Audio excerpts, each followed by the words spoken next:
Good evening. I would like to call the Hebron Board of Education special meeting of Thursday, January 12, 2023 to order. The time is 7:05 p.m.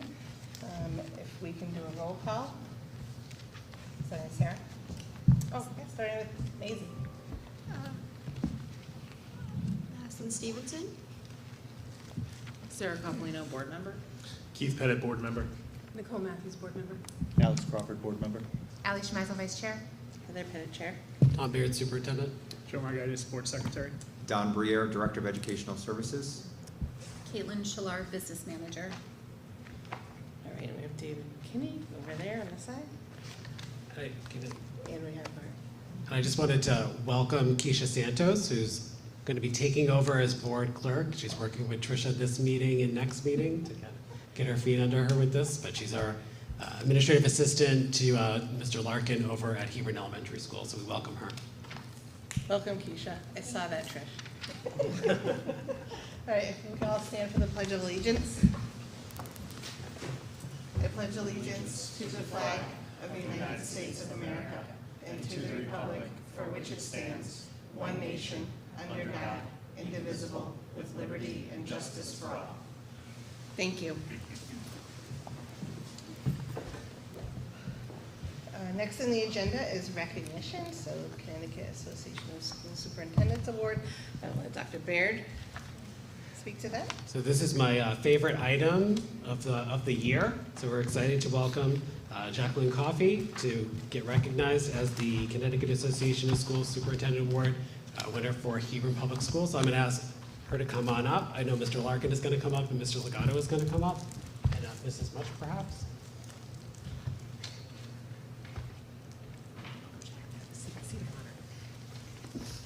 We're very excited to introduce our CAPS award winner to tonight.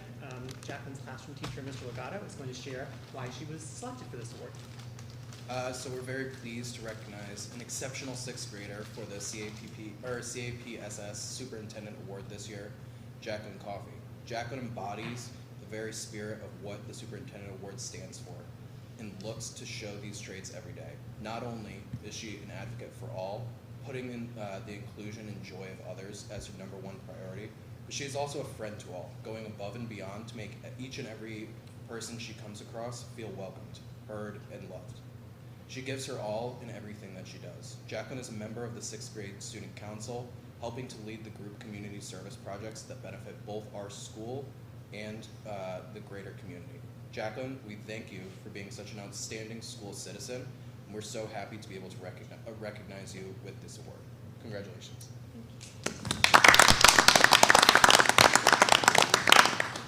Jacqueline, I've got this beautiful certificate for you from the Connecticut Association of Public School Superintendents.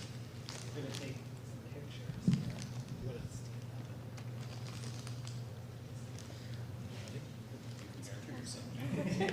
Take that. It's your award.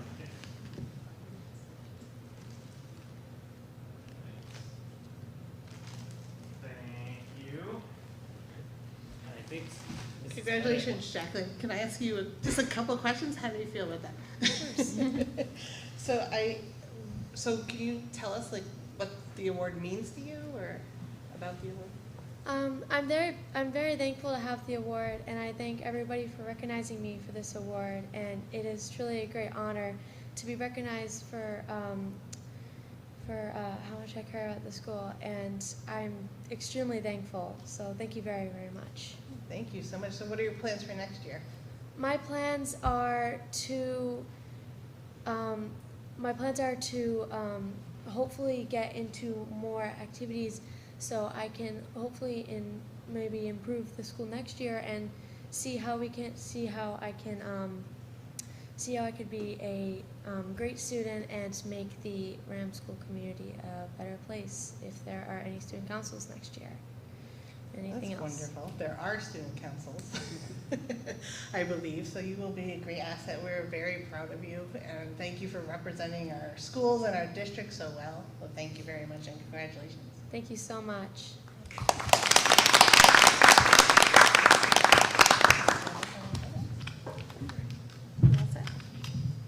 All right, thank you so much, Jacqueline.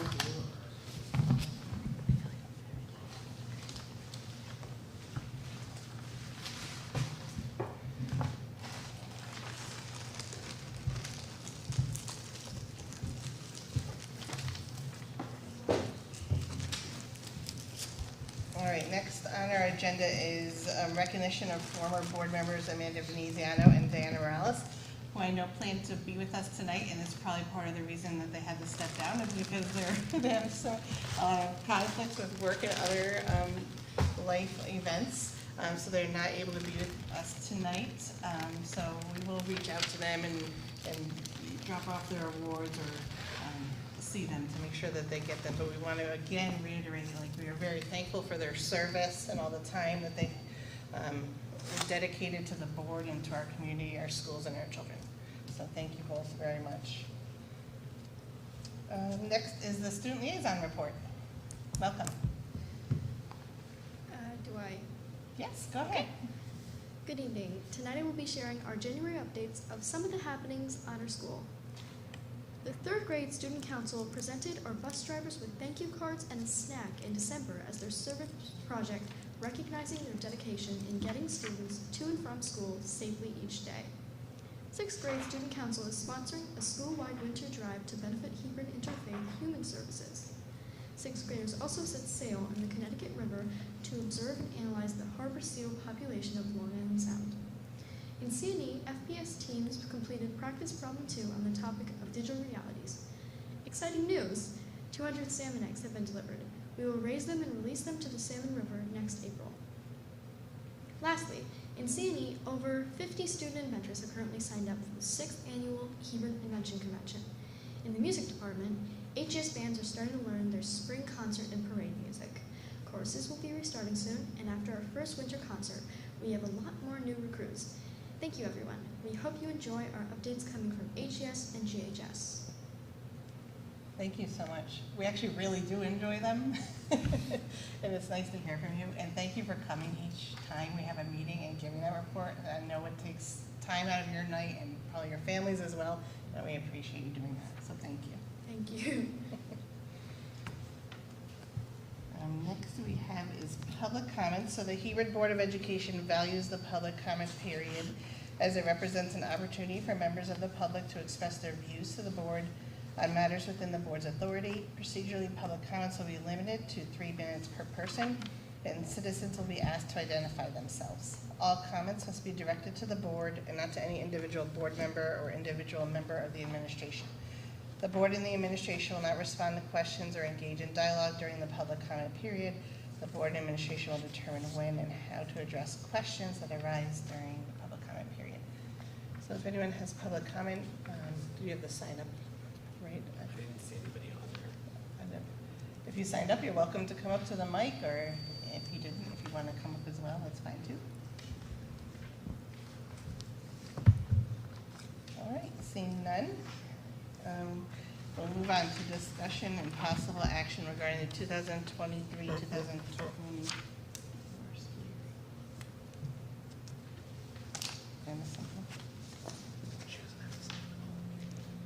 Oh, yes. She's she's welcome to go. Yes.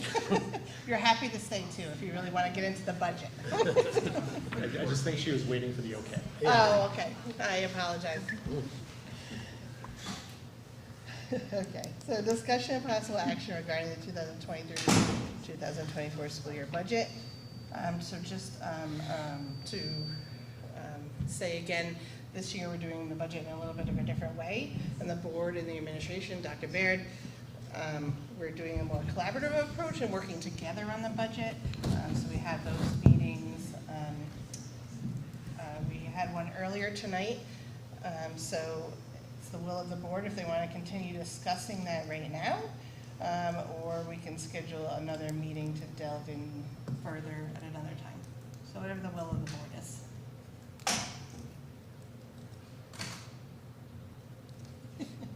And I will say, in regard to if we do schedule a separate meeting just for the budget, we could do it via Zoom to make it a little bit easier, because I know budget season is a busy season and we're meeting a lot.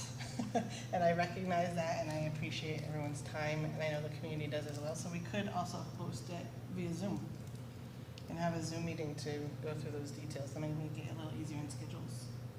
I'm fine with that. Anything else? I agree. I'm good either way, so My only concern is just finding time via Zoom where we can all get together. Everyone has a fairly busy life. Mhm. So you're good either way? Either Everyone way. else is okay with like making a Zoom meeting, so we can send out some dates and we can make sure we publish them, so if any folks want to join as well, they're able to from home. So I will send out some dates shortly and see what works for everyone's calendar. We'll run from there. So approval of minutes, I'd actually like to do this all together, unless anyone has any specific changes. I would ask for a motion to approve the Resource Management Committee meeting minutes of December 8th, 2022, the regular meeting minutes from December 8th, 2022, the Resource Committee meeting minutes of January 5th, 2023, and the special meeting minutes of January 5th, 2023. So, Thank you, Jim. Is there a second? Second. All right, Alan, second. Any discussion? All right. All in favor? aye. Opposed? Abstentions? All right, motion passes unanimously. Thank you.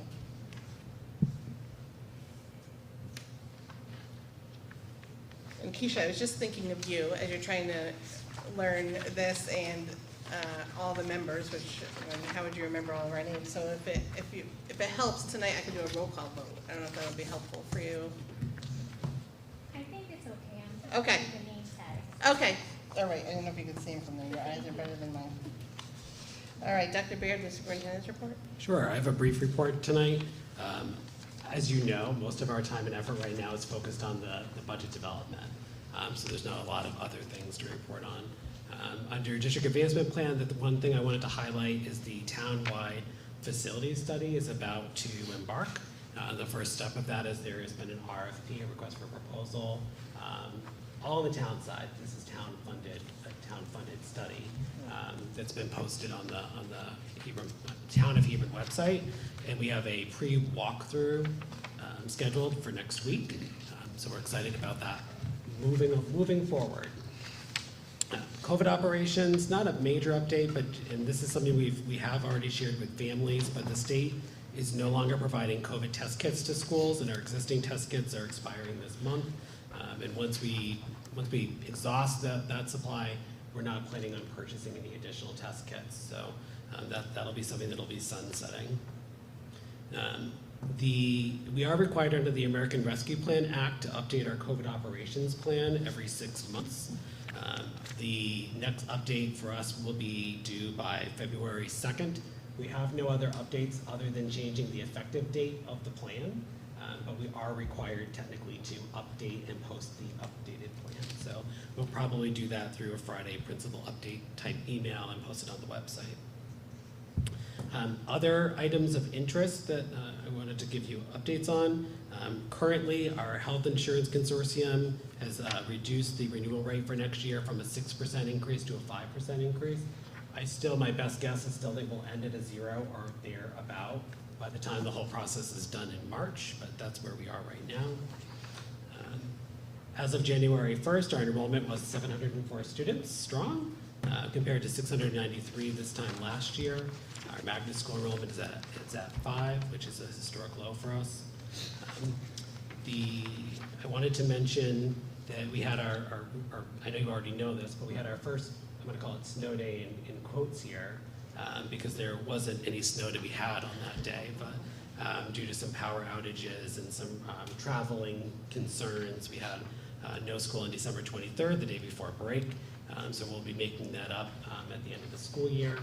Because that was a scheduled early release day, that means the last 2 days of the school year will be early release days. But we'll be updating families on that as that date continues to potentially change with any additional disruptions. We do post the last day of school on our website as it changes. So for people who are interested, you can skip ahead to June and you can see what the last day is on the website. And one other thing, it's not in the report, but we've been having more discussion leading up to this project, is that next year is the last year on our bus contract. So we're going to be doing an RFP for that because it reaches that threshold dollar.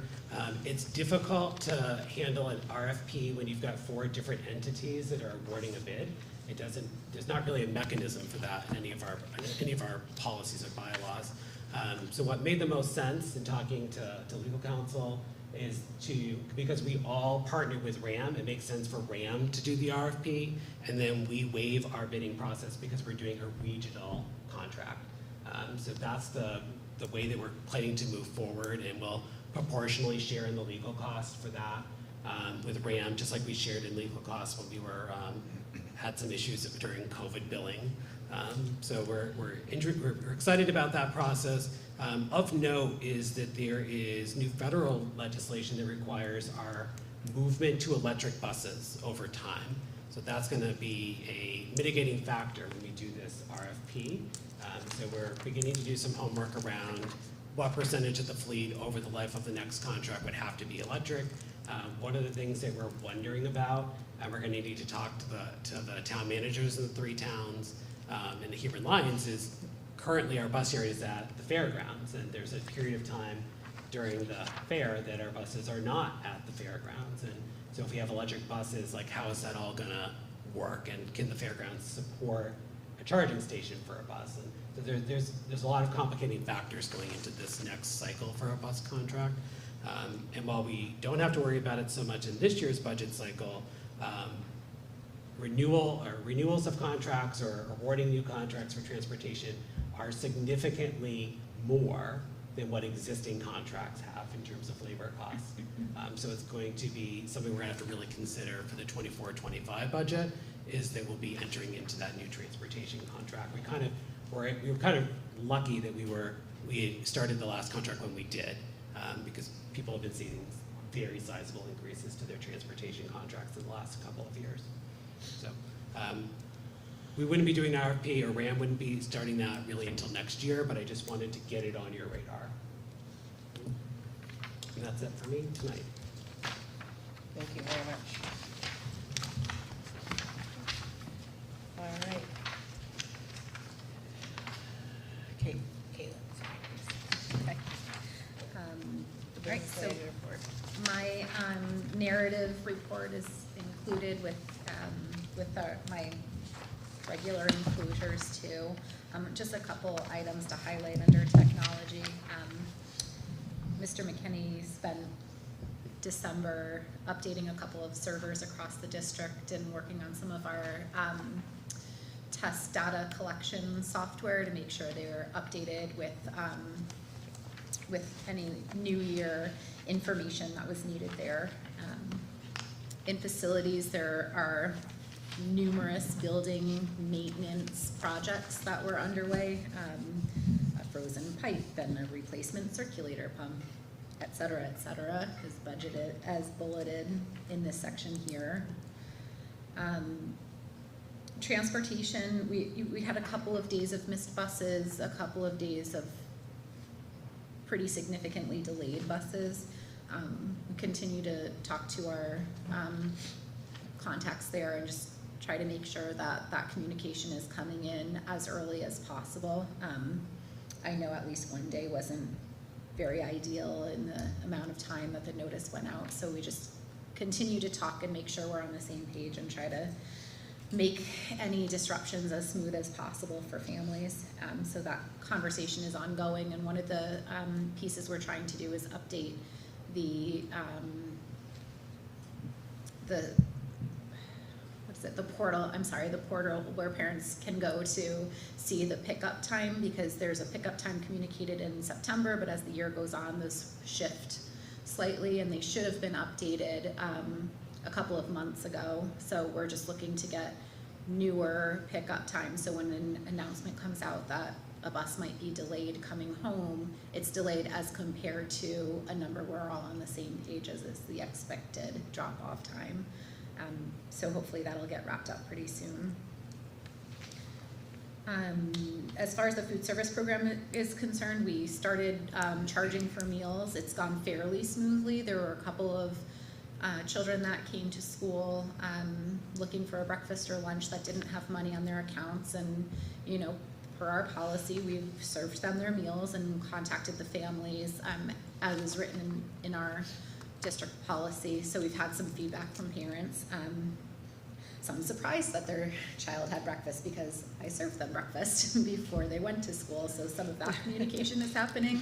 And then some, oops, I forgot, and getting funding onto their account. So so no more hiccups than we expected. So it's going fairly well. We did, not surprisingly, see a decrease in the utilization of the program. So it's down about 40% in the past couple of days.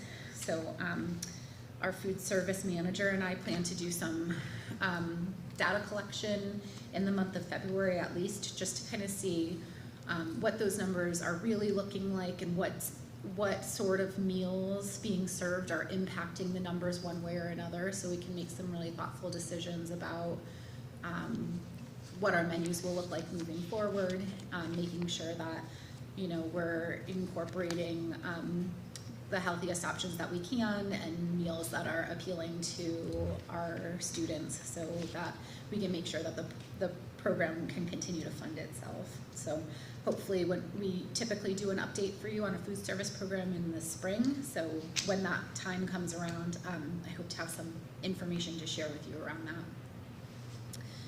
For grants, we're still waiting on the ARPA school mental health grant we submitted a couple of months ago.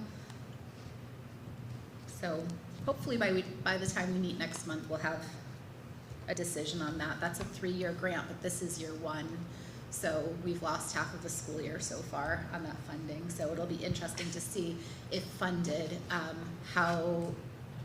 what they'll do with that funding, because we asked and were told to apply for a whole year's worth of funding, knowing that it wouldn't be funded for a whole year. So This is for a bill that was passed last spring.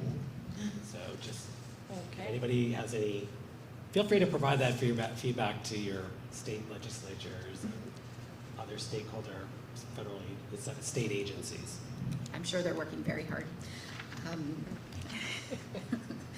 And then the final section of my report here is just our general fund update and our audit update. Our auditors did file for an extension on our audit, so we just await some next steps on that work and hope to have that wrapped up soon. And we've got, you can see a uncommitted balance in our general fund right now of $37,400. This is very low compared to this time last year or in, you know, any previous years. So we are not surprised by this. We know that we have a deficit in our special ed outplacement costs. So this is where we are right now with our funding, and we just continue to watch it and you know, access the non-lapsing funding when it comes to that. And I don't have any transfers included for you this month, so that concludes my report. All right, thank you very much. Do you have any questions? All right, thank you.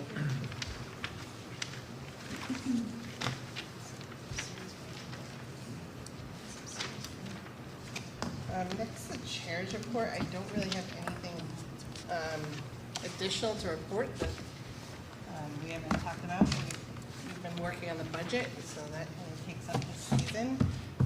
So I don't have any additional, but however, it leads right into committee updates, and I would like to, I know Sarah and Keith both joined us last time when we were thinking about committees, and so I would like to appoint them if they're so willing. So Sarah, to the Student Growth and District Advancement Committee, as well as Communications. Yes, yeah, I'd be happy to serve on both. All right, thank you. And Keith, on the Policy Committee, as well as the PTA Liaison. All right. Thank you. That's wonderful. Thank you. So we'll move into committee updates. So Policy Committee hasn't met, so we can meet when After budget. after the budget season. We've updated all of our policies of late, so we're not really any kind of crisis mode to do anything. I'd like to meet in either March or April, so that we can do Yes. first read in May at least, and then have another meeting for second read. Yeah, so March would be probably my preference, but. Okay, Yeah. that sounds good. That'll be after the budget's submitted, so that'll be good. Resource Management Committee, Joe Morgan is chair. We have not met since January 5th. All right, thank you. Student Growth and District Advancement, Nikki, Matthew, we met.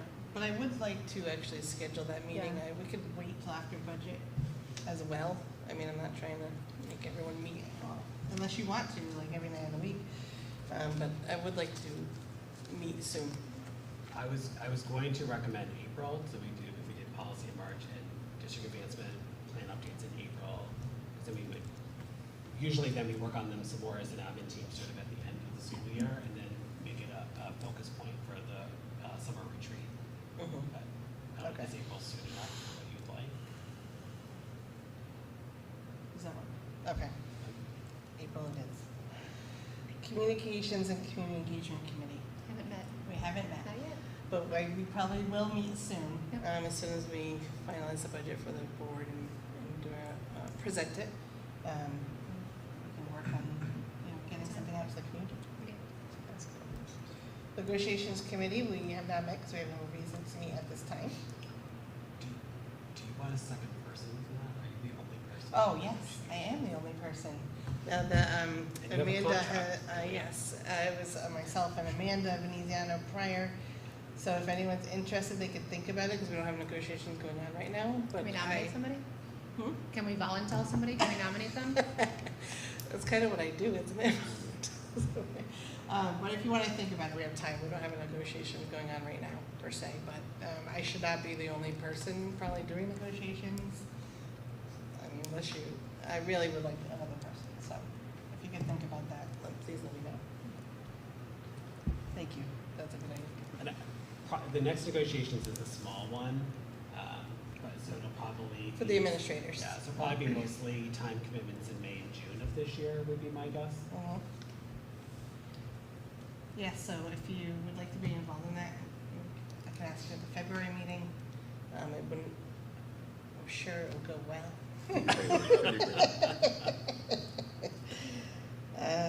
PTA liaison, we didn't have one, so I'm assuming we don't have a report on that, but now we do. Thank you very much.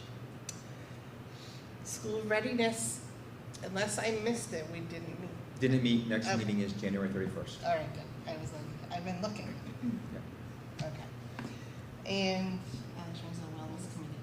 So we can, Dr. Beer can. I can give the update if you like. Thank Yep, you. the meeting just happened yesterday, actually. So the Wellness Committee talked a lot about trainings for the spring. So this is the time of year we start planning our CPR recertifications. So we talked about that. Before the pandemic, we had a Stop and Bleed Kit training for our Wellness Committee. So we talked about getting that off the ground this spring as well. And let's talk about a parent and student event for the spring around internet safety. So we're hoping to bring that back to the admin team to discuss further and start planning for the spring. Thank you very much. I think internet safety, since you said it, it's very important because it's ever changing. You know, I think I saw It's an one of increasing need. those like 2 years ago, and I'm sure those apps that they warn us about, I don't even know if they exist anymore, I don't know. So I like that idea. It's an increasing need. I believe you. And that's it. For committee updates, old business, we have none. Would anyone like to see any new business on our next regular meeting agenda? No, our budget. All right, board member comments. Are there any board member comments at this time? Okay. So with that, I would ask for a motion to adjourn. So moved. Second. Keith Pettit and Joe Margay, second. Any discussion? All in favor? Aye. Opposed? Abstentions? You abstained from the adjournment vote. All right, we are now adjourned. The time is 7:35 p.m.